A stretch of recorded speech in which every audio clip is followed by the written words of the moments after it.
মোটামুটি একটি প্ল্যাটফর্মের মতন, কিন্তু তাতে যদি আমরা আঘাত করি তার বিচার আমাদের পেতেই হয়। সেক্ষেত্রে আজকে যে রাজনীতিতে চলছে সেটা একটা ধর্ম নিয়ে রাজনীতি হয়তো চলছে, কিন্তু দেখবেন একটা গাড়িতে যখন যাচ্ছেন সেই গাড়ি থেকে আপনাকে ফেলে দিল, আপনি কিনারা পেলেন না, যে রেলওয়ে গাড়ি থেকে আপনাকে হয়তো প্ল্যাটফর্মে গাড়ি দাঁড়ালেন না, আপনাকে গতিবেগ গাড়ি থেকে আপনাকে ফেলে দিল, এটা তার খেলা। আজকে যে নেতাগুলো চিৎকার করে এই ধর্মের মাঝে এসে তারা হয়তো রাজনীতির লড়াই করছে, সেটা এখনো জানে না তারা যে একটা সময় কামাখ্যা স্থানে কি ঘটেছিল। কারণ করুণাময়ী তিনি যখন লুস্থ হবে, কারণ তাকে যখন লুস্থ করবে তিনি তার জায়গা কেড়ে নেবে। এটা রাজ্য রাজনীতি হোক আর রাজার নীতিতে তো সেটা ঘটেছিলেন। সেটা একটা সময় ছিলেন, রাজা দরজা কিছু প্রবেশ করার জন্য গেলেন যে মাতৃ এই দরজা আমি আজ যেটা আপনি আপ বন্ধ হয়ে গেছে, কিন্তু আমি তো রাজা, তাহলে এই নির্দেশ সেটা তোকে মেনে নিতে হবে। তিনি কিন্তু সেইভাবেই ওই দরজা ভেঙেছিলেন। আর দরজা ভাঙার পর তার জীবনে কি ঘটেছিল সেটা তিনিই জানতেন। আজকের নেতারা সেগুলো জানবেন না। কারণ কামাখ্যা স্থানে যখন রাজা অহংকার এসে গেলেন, তা মাতাকে একটি খেলা অপূর্ব দেখিয়েছিলেন করুণাময়ী। আজকে দেখবেন যেগুলো নিয়ে আমরা ধর্মের মাঝে লড়াই করছি রাজনীতিতে, সেগুলো একটা হয়তো জনজোয়ার ভাসাচ্ছে। আর সেক্ষেত্রে একটা রাজা, সে রাজা হয়ে তাকে লুস্থ হতে হয়েছিল। কারণ রাজা বরং ক্ষমা চেয়েছিলেন, কিন্তু মাতৃ তাকে ক্ষমা দেয়নি। এটা একটা ইতিহাস রাজা করে ফেলেছিলেন। আর সেই ইতিহাস ভাঙতে গিয়ে রাজার জীবনে কি কেটেছিল তাই তো অদ্ভুত খেলা ছিলেন। কারণ যখন মায়ের দরজা আপনি আপ বন্ধ হয়ে যাচ্ছে, সেটা তার সেবার মাঝে দরজা, সালভর উৎসব, আর মা সেটা কখনোই তাকে প্রবেশ করতে দিতে চায় না কাউকে। কিন্তু সেখানে রাজা যে কাজ করণীয় করে ফেলেছিলেন, তখন রাজাকে ক্ষমা প্রার্থনা চেয়েছিলেন, কিন্তু মায়ের খেলা সেটা অপূর্ব করুণাময়ীর খেলা। রাজা যখন বারংবার ক্ষমা চাইছে, কিন্তু মায়ের একটাই বিচার, করুণাময়ীর একটাই বিচার, সেটা তিনি করেছিলেন যে রাজা আজ যা স্থানের মাঝে দেখছিস, যা এবার তোর বসস্থানে যা, চলে যা। রাজা বসস্থানে গেলেন। রাজা বসস্থানে গিয়ে দেখছে সন্তান পরিবার নদী আনায় ভাসছে, রক্তের নদী আনা। কেন উনি যে কাজটি করেছিলেন, মায়ের অম্বুবাচী, তিনি দরজা আপনি আপ ভাঙবে, কারণ আপনি আপ বন্ধ হয় আর উনি ভেঙে দেবে, তার রীতি রিবাজ ভেঙে দেবে। তাহলে করুণাময়ী তাকে খেলা দেখালেন। সেটা সময় ক্ষেত্রে রাজা বারংবার ক্ষমা চেয়েছিলেন, কিন্তু ক্ষমা তাকে মা দেয়নি। আর রাজ্যের সেবা অবধি তার বন্ধ করে দিয়েছিলেন। হয়তো তিনি পাগল হয়ে গেলেন। লাস্ট শেষ স্টেজে তিনি যখন মায়ের কাছে এলেন যে মা, তাহলে রাজা ছিল, মাথায় পাগড়ি ছিল, তাহলে তার পাগড়ি মাতৃর চরণে ফেলে দিলেন। সে মা, আজ বড় পাপের কাজ হয়তো করে ফেলেছি মা, আমায় ক্ষমা করে দে। কিন্তু করুণাময়ীর অদ্ভুত ইতিহাস আমরা ভুলে গেছি, তিনি তাকে ক্ষমা করেননি। রাজা বারংবার মায়ের কাছে প্রার্থনা করেছিলেন, কিন্তু মায়ের একটাই ব্যাখ্যা, আজ থেকে তোর রাজ্যের সেবা আমি গ্রহণ করব না। কিন্তু রাজা যখন ঘরে গিয়ে দেখছে বসস্থানে নদী আনা, সন্তান পরিবার কেউ আর রক্ষা নেই, কারণ তিনি যে করণীয় কাজ করে ফেলেছিলেন সেটা তাকে মাতৃ বুঝিয়ে দিয়েছিলেন। এটা সময়ের একটা ইতিহাস ছিল কামাখ্যা স্থানে। তাই জানি না যে সময় কি ঘটেছিল, সে সময় তার অদ্ভুত ইতিহাস কিন্তু আজও বাংলার মাঝে কিছু কিছু ধর্মীয় মানুষ জানে যে মা তাকে অপূর্ব নীলা করে বেরিয়েছিলেন। কেন তিনি করুণাময়ী যখন দেখলেন বহু সময় হয়তো এই টান চলছে আর এই নির্দেশ সমাজ মেনে চলছে, আজ রাজা এসেছে অহংকারের মাঝে, তাহলে এই রাজার অহংকার আমি দমন করে দেব। করুণাময়ী সে সময় ক্ষেত্রে করুণাময়ী তাকে দমন করে দিয়েছিলেন। রাজা বারংবার ক্ষমা চায়, কিন্তু মায়ের নির্দেশ, সে আর রাজ্যের তো সেবাও চলবে না। রাজা তুই যা দেখতে এসেছিস এটা তোর অহংকার, আর অহংকারই তোর পতন। রাজা আজ যতটাই তুই ক্ষমা পার, কিন্তু ঘরে তো নদিয়ানা দেখেছিস, আর এখানে এসে তুই আগে আবির্ভাব দেখতে এসেছিস, চলে গেছিস বসস্থানে, আজকে ক্ষমা চাইতে এসেছিস, কিন্তু ক্ষমা তোর হবে না রাজা, আর তোর সেবাও হবে না। রাজা বারংবার ক্ষমা চেয়েছিল। যাই হোক, এটা একটা অদ্ভুত ইতিহাস কামাখ্যা স্থানের আজও আছে, কিন্তু সেগুলো আমরা ভুলে গেছি বটে। কিন্তু রাজা সময় ক্ষেত্রে অহংকারের সৃষ্টি হয়েছিল, তাহলে অহংকার তাকে মাতৃ দমন করে দিল। কারণ করুণাময়ী রাতে আছে, সেটা একটা অপূর্ব করুণাময়ী রাতে আছে যে জিনিস, তার হাতে আছে খড়গ। তিনি ওই খড়গ দিয়েই তাকে দমন করে দিয়েছিলেন। মায়ের হাতে কি আছে? খড়গ। মা কালীর হাতে খড়গ, তিনিও খড়গ দিয়ে তাকে দমন করে দিয়েছিলেন। বসস্থানে রাজা হয়তো গেলেন, কিন্তু রাজা গিয়ে যা দেখলেন সে হয়তো অদ্ভুত, তার জীবনের ইতিহাস মা তাকে দেখালেন। কারণ তিনি তো রাজা ছিলেন, কিন্তু লুষ্ট হলেন।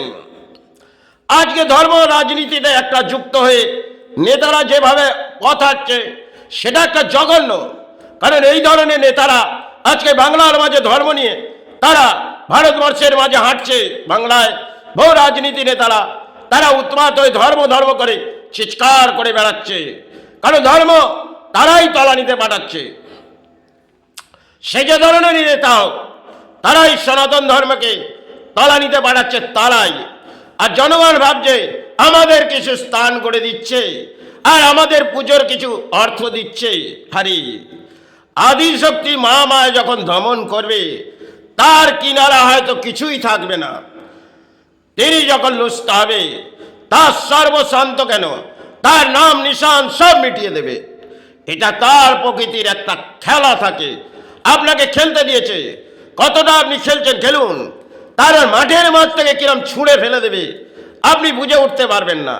এই নেতারা যেভাবে এই ধর্মের মাঝে লড়াই করছে, সেটা জানি না এই বাংলায় যে রাজনীতিতে করছে সেটা একটা জঘন্যতম। আর এই জঘন্যতম করে যাচ্ছে নেতারা। আর হয়তো জনগণ ভাবছে নেতারা আমাদের জীবনে কিছু সাহারা করে দিচ্ছে। একটা স্থান করে দিল জগন্নাথ মন্দির, তার ইতিহাস তো তিনি ভেঙে দিয়েছেন। আর যখন তিনি লুষ্ট হবে, এই প্রকৃতিকে বুঝিয়ে দেয় তার ইতিহাস অদ্ভুত। জগন্নাথের অদ্ভুত ইতিহাস। তিনি গৌরাঙ্গ মহাপ্রভু, তিনি জানতেন, আর তিনি বিলীন হয়েছিলেন। এটা আশ্চর্যজনক হয়তো হবে আমাদের কাছে, তিনি কিন্তু বিলীন হয়েছিলেন, সেটা আমরা বুঝে উঠতে পারিনি। কারণ কলিযুগে এমন একটা সময় এসেছিলেন, সবাই হয়তো ইসলামরা ধর্মের মধ্যে আঘাত করছিলেন, সময় প্রবেশ করেছিলেন। আর প্রবেশ করে ধর্মর কিছু অংশ জাগিয়ে গেলেন, তিনি চৈতন্য মহাপ্রভু। সবাই একটা টাইমে এসেছিলেন, যখন সনাতন ধর্মের উপরে আঘাত পড়ছে, তখন মহাপ্রভু তিনি আবির্ভাব হয়েছিলেন। আর সেই আবির্ভাবে তিনি হয়তো বিলীন হয়েছিলেন।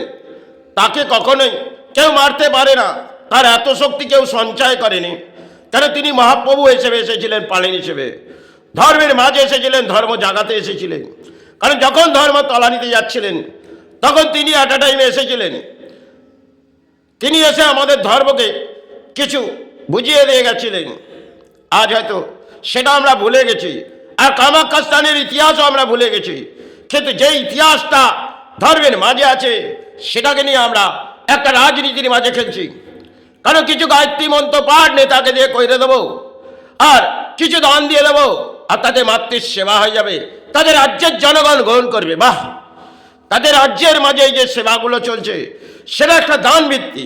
তাহলে আপনাদের অর্থ নেই মায়ের সেবা করার জন্যে, আপনারা তো পরম ভিখারি, আপনারা ভিক্ষা করুন। তার জন্য যদি ভিক্ষা করে যেটুকুন মায়ের সেবা করবে সেটা তো করতে পারেন, কিন্তু তা বলে নেতাদের অর্থ নিয়ে আপনারা রাজ্যের মাঝে চিৎকার করছেন, কারণ ডিজে বাজাবো, মায়ের পুজো করব, আপনারা দান দিন, তাতে আপনাদের সাহারা দেবো। এটাই তো ঘটছে বাংলায়। কিন্তু এই পরিস্থিতিতে 2026 প্রকৃতির একটা খেলা এখনো বাংলা দেখেনি। তার অদ্ভুত খেলা কিন্তু দেখবে। বিশ্ব ব্রহ্মাণ্ডের মাঝে একটা খেলা চলছে, সে খেলায় জানি না কে জয়ী হবে, সেটা আমি ব্যাখ্যা দিতে পারছি না। তবে একটি ঝড় বয়ে আসবে।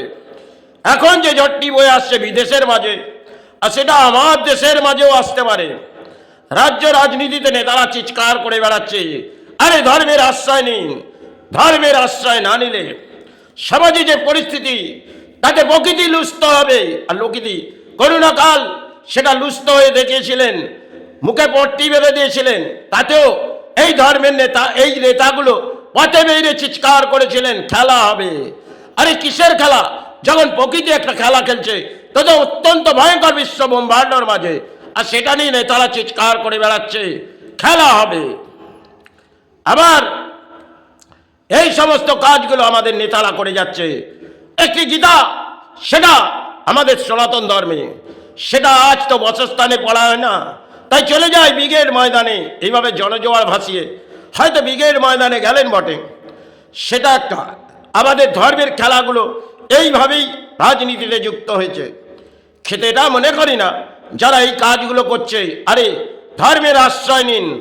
ধর্মের আশ্রয় না নিলে এই প্রকৃতির দণ্ড আপনি কেন, আপনার সন্তান, পরিবার সকলকেই ভোগ করতে হবে। আত্মীয় প্রতিবেশী, এখনো একটি ম্যাচ বাকি আছে, সে ম্যাচটা হয়তো বাংলা সবাই আসবে, একটি ঝড় বয়ে আসবে। সে ঝড় রোকার ক্ষমতা মনে হয় প্রকৃতিতে কারো নেই। যে ধরনেরই ধর্ম ডাকুন না কেন, ধর্মের মাঝে আপনারা যে পরিস্থিতির মাঝে এসে গেছেন, একটা ঝড় প্রকৃতির দণ্ড আবার আসবে। ধর্মের নেতা, ধর্মের মাঝে ছাড়ি না কি আসবে, কিন্তু প্রকৃতি একটা দণ্ড আবার দেবে। বারংবার বাবা জগন্নাথ বুঝিয়ে দেয়, তাকে যখন লুপ্ত করেছে তিনি কিছু বোঝাবে আবার। এই বাংলার মাঝে যে নেতাগুলো চিৎকার করে বেড়াচ্ছে ধর্মের মাঝে, কিন্তু কলির দণ্ড এখনো দেখেনি। কলি যখন দণ্ড দেবে তখন অদ্ভুত খেলা কলি তাকে দিয়েই ছাড়বে, আর জনগণকে সেটা সারা মেনে নিতে হবে। কারণ ধর্মের মাঝে যদি ব্যাখ্যা করি, এটা সমাজ গ্রহণ করবে না। কিন্তু কলির দণ্ড এখনো বাকি আছে। 26 চলছে বটে, কিন্তু একটা রাজনীতির ম্যাচও চলছে, কিন্তু বিদেশের মাঝে একটা লড়াই চলছে। সে লড়াই জানি না কোন দেশ সাহারা পাবে, তবে প্রকৃতিতে একটা প্রলয় আসবে। হয়তো একটা প্রলয় আমরা দেখেছিলাম করোনা কাল, আর এমন কিছু প্রলয় এমন আসবে সেটা জানি না, কে রোকার ক্ষমতা কারণেই। কারণ পশ্চিমবাংলায় আত্মসাধনা হয় না, আর অর্থ নিয়ে মাকে বিক্রয় করা হয়। এটাই হয়তো বাংলায় চলছে আর চলবে বটে। এখানে ধর্মের একটা সময় ব্যাখ্যা করেছিল। ধর্ম যারা পুরোহিতকে বলেছিলেন, কারণ পুরোহিত তুমি জেগে থাকো, তুমি ঘুমিয়ে পড়লে সমাজ ঘুমিয়ে পড়বে। আজ পুরোহিত সেটা তো তারা যে পর্যায়ে হেঁটে পড়েছে, সেটা মাকে বিক্রয় করছে, আর সমাজও দান দিচ্ছে। মা আমি পরম দান দিচ্ছি, মা আমি তোর গলা কণ্ঠ জড়িয়ে ধরি, এটা সমাজের মাঝে চলছে, আর সেটাই হয়তো ঘটছে। কিন্তু এখনো জানে না আদিশক্তির মা মায়ের কি খেলা, সেটা তারা জানে না। তবে তিনি যখন লুপ্ত হবে, তখন কিন্তু প্রকৃতির একটা ভয়ঙ্কর দণ্ড এই সমাজকেই দেবে। যাই হোক, এর থেকে বেশি কিছু বলতে চাই না। হয়তো এটা যেটুকুন বললাম, এটা আমার আত্মবৃদ্ধির ব্যাপার, কারণ আমি কিতাব সমাজ নয়, হয়তো যা ভাবলাম সেটুকুন মাতৃর চরণে ব্যাখ্যা করে ফেলে দিলাম। সমাজ গ্রহণ করুক না করুক আমার যায় আসে না। জয় গুরু, জয় মাই।